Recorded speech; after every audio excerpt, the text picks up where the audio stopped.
This podcast was written and created by Avi Melamed, Middle East intelligence analyst and founder of the Inside the Middle East Institute. Avi Melamed is exploring with us the current U.S.-Israel-Iran war that started on Saturday morning, February 28, 2026. Let's dive in. When you look past the actual battlefield, there's like this whole other conflict brewing. Yeah, one that basically shatters that long-standing illusion of Arab unity. Right. And today we're unpacking Avi Melamed's analysis of how allied nations are actually treating each other behind closed doors, Right. While the missiles are flying. Well, the gap between what these nations say and what they do is just staggering right now, because according to Avi Melamed's research, the Gulf monarchies have been taking direct fire from Iran since day one of this war. Since the very first day, yeah. Exactly. And historically, you'd expect immediate, ironclad military solidarity from their regional allies. But instead, they just got, crickets, followed by routine condemnations and empty diplomatic slogans. Right. I mean, it took Egypt, which is the largest Arab military power, nearly 2 weeks just to officially align with the Gulf. 2 weeks is a lifetime in a conflict like this. It really is. Yeah, it's exactly like setting up a neighborhood watch where everyone swears to protect each other, but the second someone's front door gets kicked in, the neighbors suddenly pretend they can't hear the alarm. Yeah, and that silence is deafening. In geopolitics, hesitation from a military heavyweight like Egypt sends a very clear signal. It tells everyone that domestic interests are overriding regional alliances. They expected a shared threat mechanism to just trigger automatically. Right, but instead they found themselves completely isolated. Which brings us to the rhetoric that's actively making this isolation sting even more. Because Avi Melamed points out, it wasn't just silence from Egypt, right? No, former senior Egyptian officials actually started echoing Tehran's talking points. Yeah. You had an ex-ambassador to Iran claiming that civilian damage in the Gulf was just a mistake. Wait, a mistake? Yeah, and he was framing the entire war as an Israeli-American plot.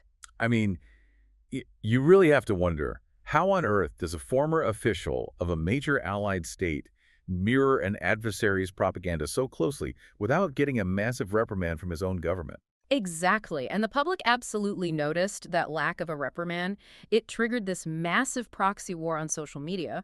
Egyptians started trending the slogan, "This war is not Egypt's problem." Wow. Yeah. And Gulf users immediately fired back with, Egypt's failing economy is not the Gulf's problem. Ouch. So the digital space just strips away all the diplomatic politeness completely. Completely.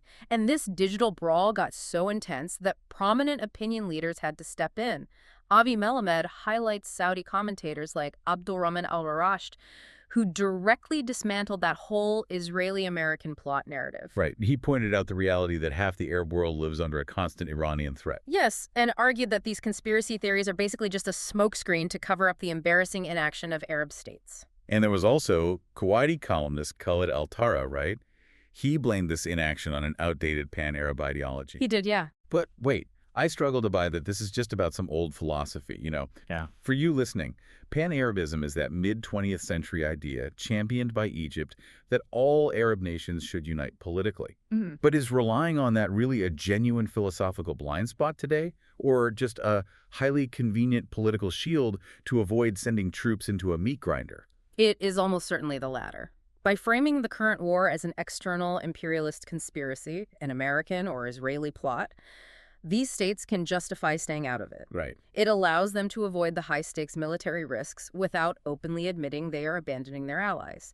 The ideology just acts as a very useful mechanism for denial. But here is where that shield hits a brick wall, the economics. Yeah. You have Egypt publicly saying, not our problem, but at the same time, their economy is fundamentally propped up by the exact people they are ignoring. The financial tether here is massive. Avi Melamed lays out the numbers, and the Gulf is essentially floating Egypt's economy.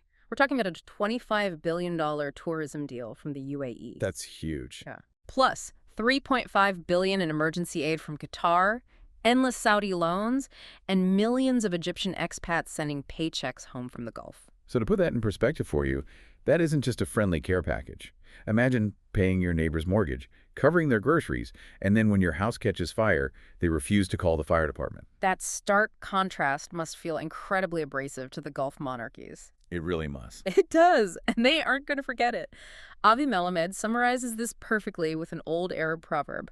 What you thought had passed will appear in the ledger. The ledger. Yeah, the diplomatic hesitations, the antagonistic tweets, the empty slogans. The Gulf is keeping score. The bill is going to come due.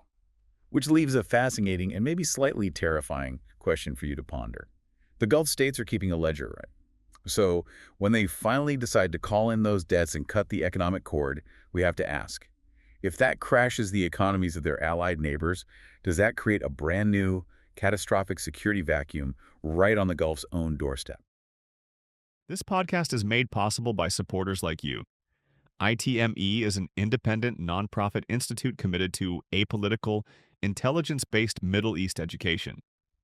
To learn more, or to support our work, visit our website www.insidethemiddle-east.com.